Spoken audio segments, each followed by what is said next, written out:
Hey, what happened? I don't know. Did you just come home? Yeah, I was down the street walking my dog and they shot him. This is 22-year-old Alyssa Blackburn, and she just returned home from walking her dog to find her boyfriend shot and barely alive. That's it. I don't know how I couldn't touch my kids. For real. When deputies arrived, Alyssa would initially claim his injuries were from a violent drive-by just minutes earlier. But it wouldn't take long for them to start noticing holes in her story. She's frantic. I think she knows more than what she is saying. I said the same thing. I was like, for all we know, she smoked his ass. What deputies didn't realize at the time was that Alyssa never walked her dog. In reality, she had been right there witnessing the entire shooting up close. As the investigation began, detectives would uncover a meticulously planned homicide and a tragic conspiracy, with Alyssa right in the middle of it. First they got a witness saying they observed a white male run out of the house with a gun. Why are you lying to me? You understand me? Stop. Don't start lying to me. He said, mother, I ain't gonna shoot you, I ain't gonna shoot you. And he was shooting him the whole time. And it was all over this damn female. It's all over a girl. You literally have one opportunity to talk about this, otherwise you are...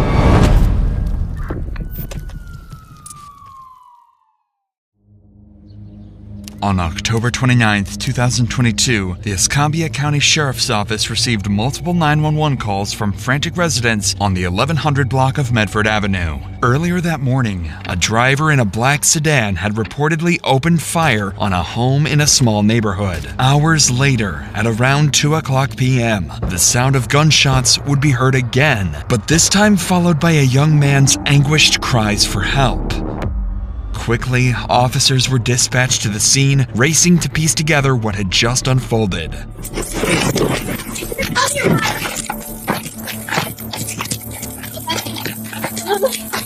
What we got? 331, we need EMS and round gunshot victim inside the house. Anybody else in here? No, my dog's in the back room. Please don't go in there. I got a chest seal, I'm gonna go get it. The first deputies on the scene arrived to find 26-year-old Jesse Gahagan lying on the floor in a pool of blood, barely conscious, with bullet holes scattered throughout his body. Where you shot, bud? Right here. Car 140. You said you got a chest seal? Yeah. Jesse is experiencing a pressure imbalance in his chest cavity, meaning his lungs could collapse at any moment. With Jesse in the hands of paramedics, the deputies shift their focus to the next critical task, piecing together what had happened. With this in mind, Deputy Tinch wastes no time turning to question the only witness present, Jesse's girlfriend, Alyssa Blackburn. Hey, what happened? I was down the street walking my dog and they shot him. Who shot him? I don't know. Did you find him like this? Yeah, I just had to kick in the back door because nobody was knocking on. So do you live here? Yeah. Who is that gentleman to you? It's my boyfriend. Are you the one that called 911? No. Who called 911? Because it was a female. I called 911 because I heard the gunshot. Why are you lying to me? You understand me? Stop. Don't start lying to me. You understand what's standing there? I need proof. I'm the one who did it. What do you Then go tell me you didn't call. You're going to get me shot out here. You realize that? We're Montclair. It's my life too. What's your last name? Blackburn. I don't think you realize that I'm risking even calling y'all for real.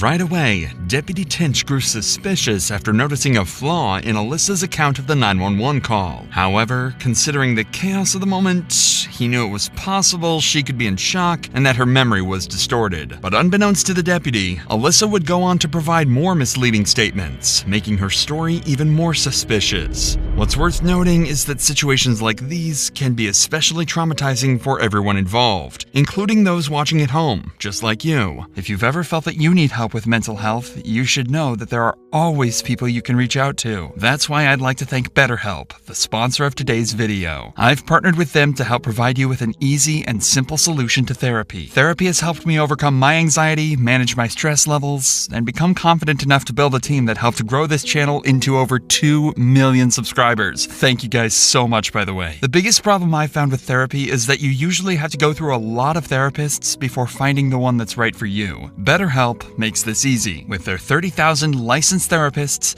BetterHelp will match you with someone who understands your needs the best and gives you a safe space to talk. And if it's not right the first time, you can switch therapists as many times as you want. No hard feelings. So if you're struggling, consider joining BetterHelp. Start fresh any day of the year with BetterHelp. Click the link in the description or go to betterhelp.com/DrInsanity and get 10% off your first month of therapy. With that said, let's get back to Alyssa. Even though her inaccurate account of the 911 call was suspicious, Deputy Tinch knew it could be due to her frantic condition. If anything, this just made him want to know more. Before you left to walk the dog, was he by himself?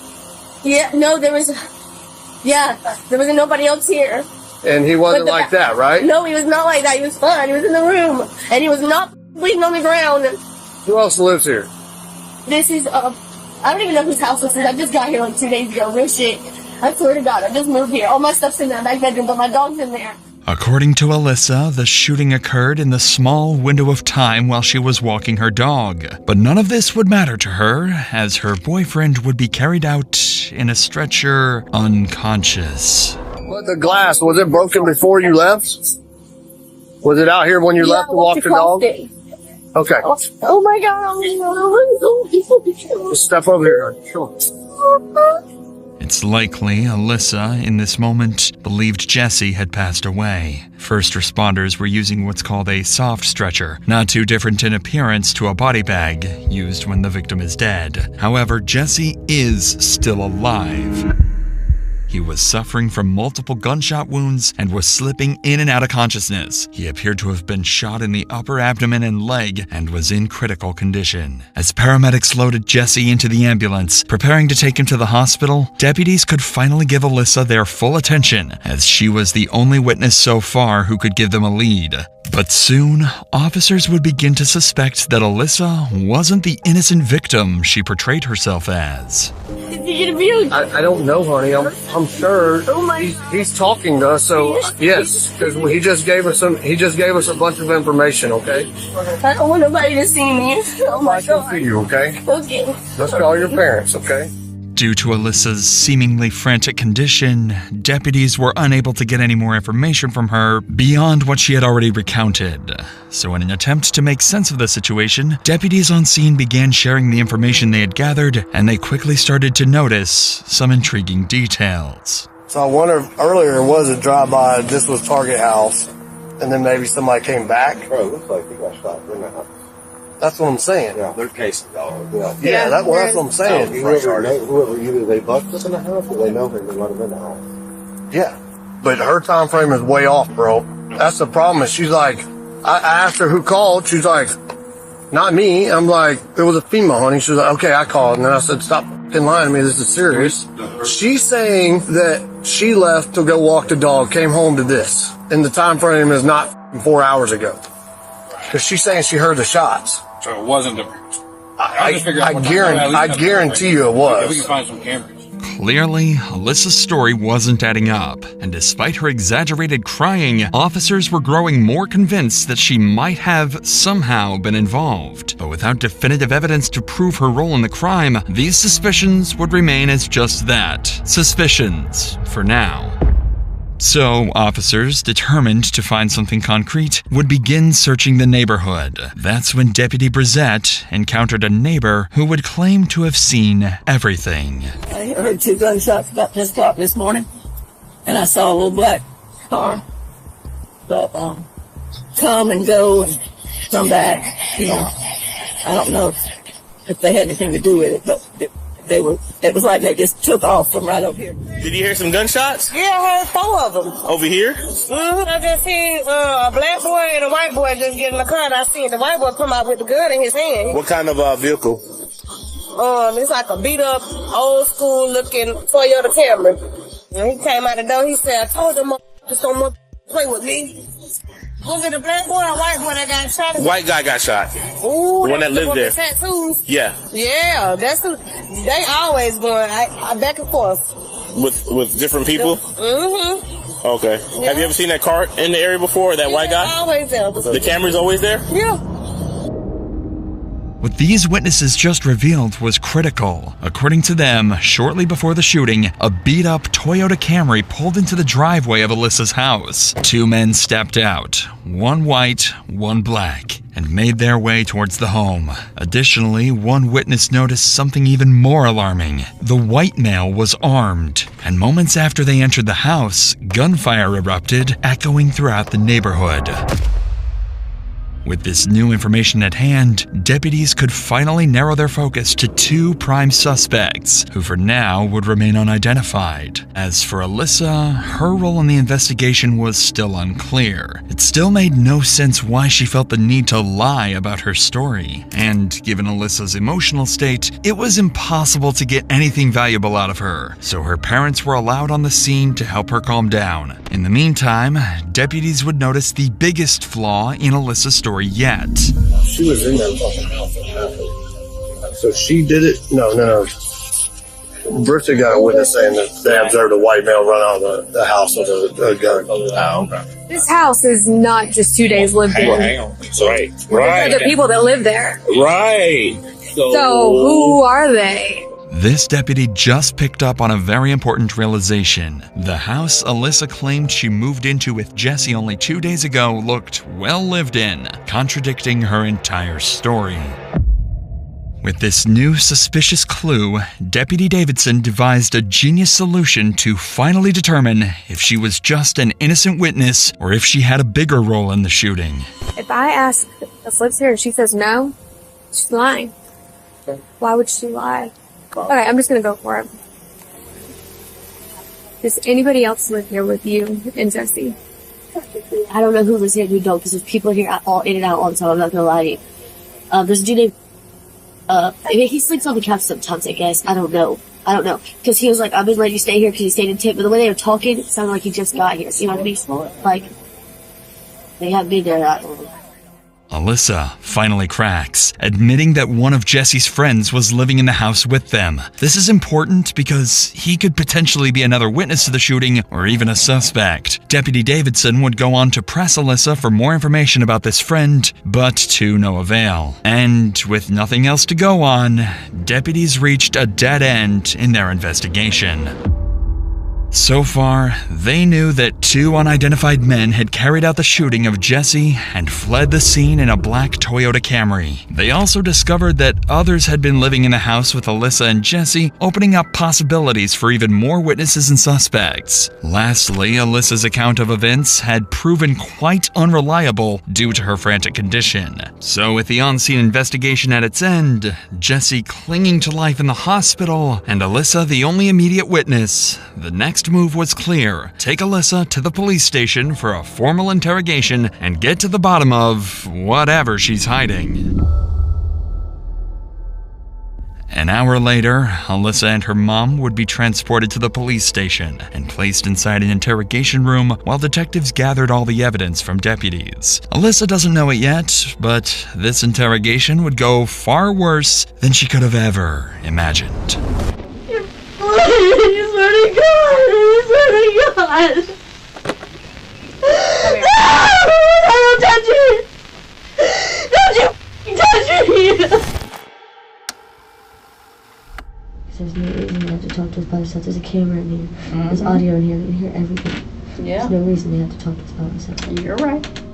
Alyssa realizes she's being recorded and immediately makes her mom aware. It's clear this isn't her first time in an interrogation room.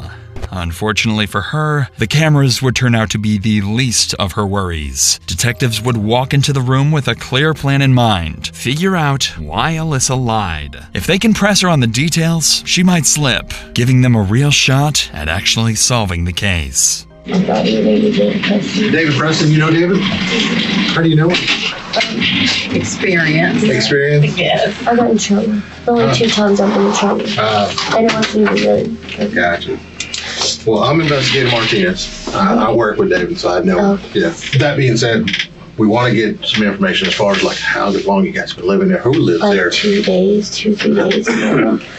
I just got there. I haven't, like, if I had my phone, I could tell you exactly, but they wouldn't let me get my phone. Okay. I know, but it wasn't I can't remember where it was, but Okay. And the only reason I'm asking is because, like I said, we have to get a search warrant in order to get the house. Okay. So once we get into the house and we look around, if something's missing, like his cell phone, Yeah. then maybe we can possibly start trying to track it and find it. Okay. Sure. No, I'm not going to question you at all. So that's why I was asking, I'm not asking like to pry, but maybe You're good. something's missing and maybe we can track it and be like, I know y'all are just trying to help for real. I'm not that type of person. I know y'all are just trying to help. Okay.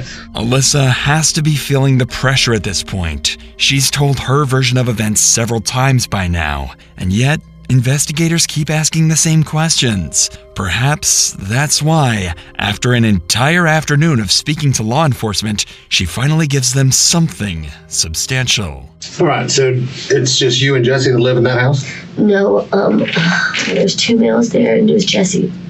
But there's people in and out of there all the time, you know what I mean? I mean, it's like literally like a ghetto trap, kind of like out, you haven't seen the house, but the whole house is like trashed almost. I tried to clean it up and I mopped the floors and kind of stuff like that because I have nowhere to go.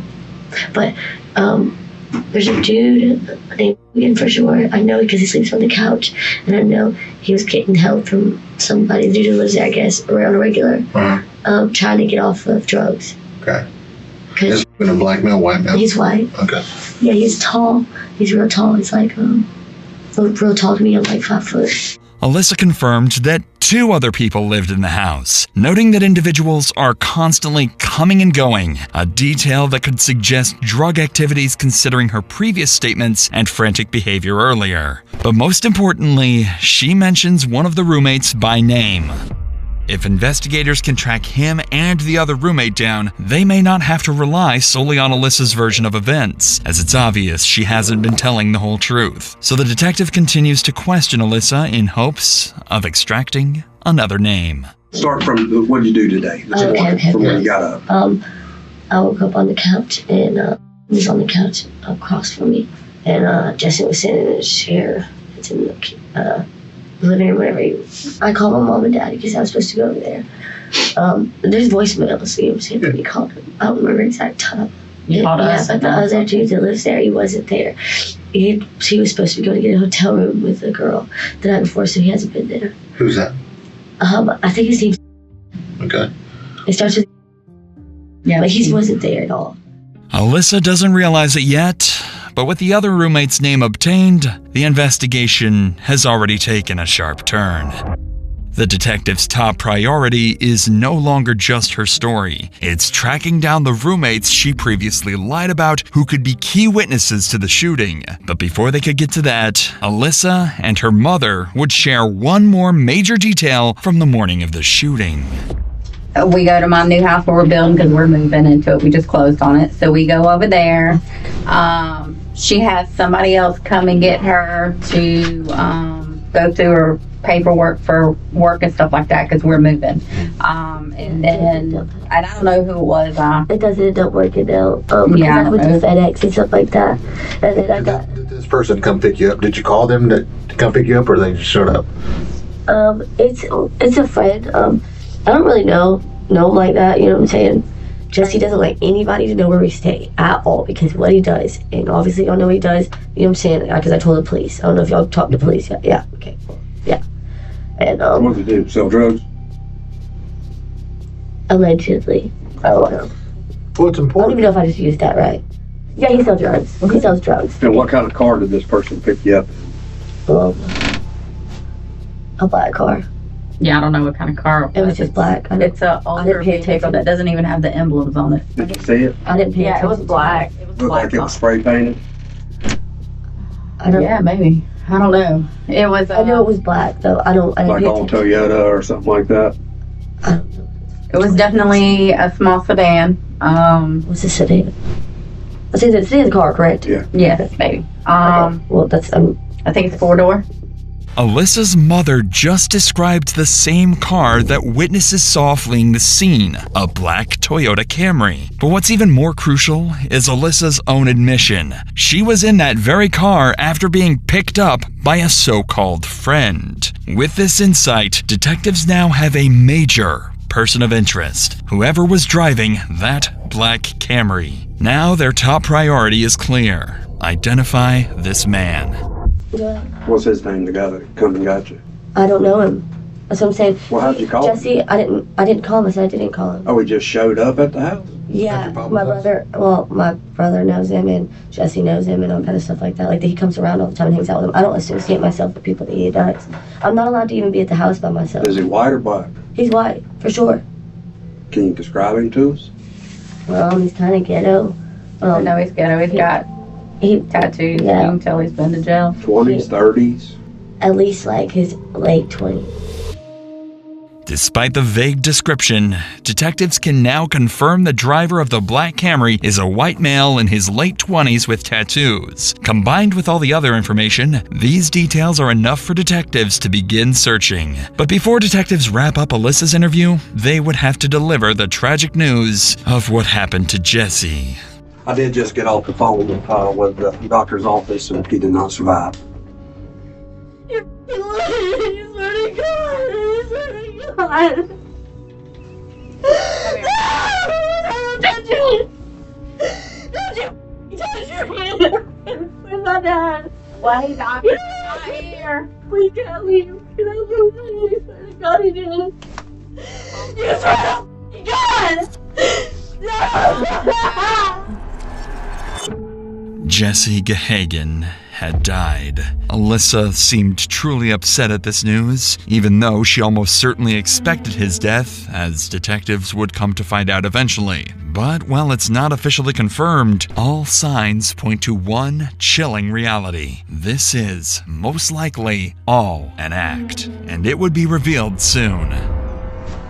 Yeah, we can get you out of here. Raise your right hand.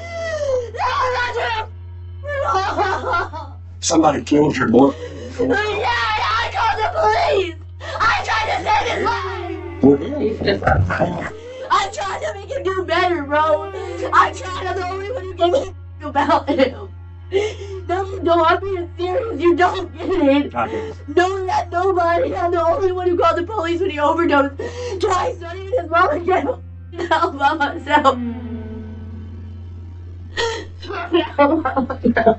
Alyssa would continue this frenzy until detectives had to end the interview. Even though she seemed genuinely upset over Jesse's passing, detectives would soon find evidence suggesting otherwise. Nevertheless, the stakes were now higher as this had escalated into a murder investigation.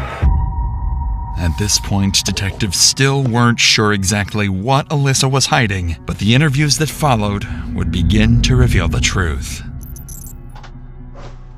What's up, Mr. Good, how are you?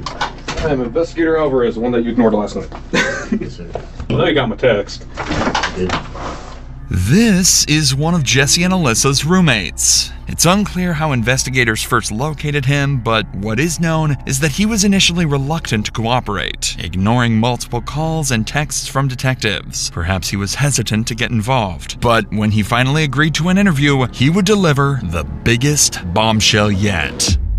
All right, man. So let's start from the very beginning, okay? That's it. Now, I know before you came in here, you said he knows who did it and who he can get us hooked up with that person and everything else because he tried catching up with you at Tom Thumb yesterday. So before we get to all the details, who is that person that actually pulled the trigger? It's Jacob Colville. Okay. Who was the black guy that was there with him? I've never seen him before in my life. Okay. If you were shown a picture of him, would you be able to possibly recognize him? Should be able to. Okay. How long have you known Colville? Colville, I met like in 2018 in Walton County. He was we were in the same little pod together in Walton County. Finally, thanks to the roommate, detectives have identified the white man with the gun, 29-year-old Jacob Colville, the same so-called friend Alyssa and her mother described earlier. But to the detectives' surprise, the roommate had even more to reveal. Colville showed up with his two kids in the car and got out and started an altercation with Jesse. And this is all over a female. This is all over a girl. What's her name? Alyssa Blackburn. I guess Colville's in love with his girlfriend or something. I'm not even sure who the girl liked, if she liked either of them or not. And I thought they were supposed to be friends. But no, as soon as the girl comes out of the house and says Jesse's inside, they didn't hesitate to, should we leave it? No, they went right inside my house. And they go down the hallway and They looked through the first room, looked through the second room, and I'm at this point I'm playing stupid. I'm like, what's going on, guys? And I don't know what's going on. I wasn't watching. I did not have my head turned towards down the hallway, but there was 2 gunshots, and I hear screaming. And there's 2 gunshots, and then by the time I look down the hallway, I see Colville backing up, like with the guns on Jesse, and Jesse looked like he had blood right here, maybe like in the stomach, and then in the the chest or the shoulder, and even when he was on the ground, he shot another couple rounds, I believe. How many rounds total? I can't. Quite a few. Yeah, I can't even tell you. Whenever Colville and the black guy run out the front door, they took off. What happened to the DVR? I could bring it. I could show it to you. You have it? Yes, sir. Okay. And there's a camera in the living room. Yeah, I noticed. What the roommate just revealed to detectives is everything they need to crack this case. It appears that Jesse's murder stemmed from a long-standing conflict that began in an altercation between Jacob and Jesse, likely during the drive-by incident reported earlier that morning, followed by Jacob returning an hour later to fatally shoot Jesse. Meanwhile, Alyssa not only fabricated her entire version of events, but the whole altercation centered around her. According to the roommate, she was in a love triangle with Jesse and Jacob that turned deadly. It's likely that Alyssa had grown fed up with Jesse before orchestrating the shooting with her friend, or perhaps lover, Jacob. This finally explains why Alyssa had been lying all along. She wasn't just a witness, she was an accomplice to murder.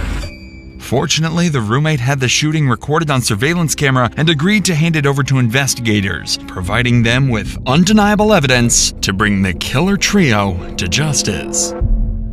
This incredible stroke of good fortune would continue when the roommate successfully identified Jacob's accomplice from a photo lineup of known offenders. He was 44-year-old Lawrence Bonner Jr. The Escambia County Sheriff's Department quickly launched a statewide manhunt, alerting police to stations and the public to be on the lookout. Not long after, authorities would make a critical discovery. The black Toyota Camry had been found underneath the mobile highway bridge over 11 Mile Creek, burned down to the frame. While the search for the assailants continued, detectives wanted to solidify their case against Alyssa, so they would bring in the other roommate she mentioned earlier, and he would reveal crucial details about Alyssa's sinister role in her boyfriend's murder. That little black Toyota Camry or Avalon or whatever it was, you know, the car they showed up in? Yeah. Whose car is that? I think it's Colville's. He burned it. So. He what? He burned it. Did he? Well, yeah. So yeah, do you remember any of the conversation that was going on in the house? Like when they come back, you told them that Jesse's hiding in the back, correct? Yeah. Okay. What was being said after that? Nothing. They were so quiet. Okay. They were just creeping through the house looking for Jesse, and they didn't find him at first. You remember seeing Alyssa come in with a gun? Who? Alyssa, his girlfriend, Jesse's. No.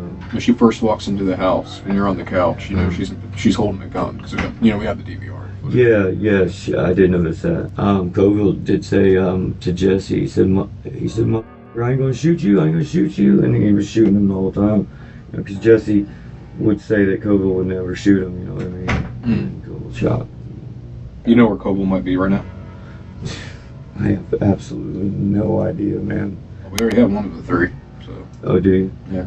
One of the 3? There's another person that helped them out later. Really? So, At this point, detectives had multiple statements from both roommates that not only implicated Alyssa, but also discredited her alibi of being somewhere else at the time. Combined with video evidence showing her holding a gun inside the house before the shooting, there was no denying that Alyssa was certainly involved in the murder of Jesse Gahagan. While detectives were wrapping up the roommate's interview, one of the killer trio, Lawrence Bonner, was arrested after deputies surrounded his residence. He was brought into the interrogation room directly across from this one. Detectives didn't waste any time with Bonner and would immediately confront him with video evidence to make him give up Jacob's location. We want to know why he reached out to you, what he told you, because we already know you participated there. We know you didn't pull a trigger. But at this point, you literally have one opportunity to talk about this, otherwise you are, and I'm going to be very straight with you. And if you want to see the video, Yeah, we'll show you the video. Do you want to see I'll it? show Let me it to see you. it. Okay. You text. They just asked if I wanted it. Perfect.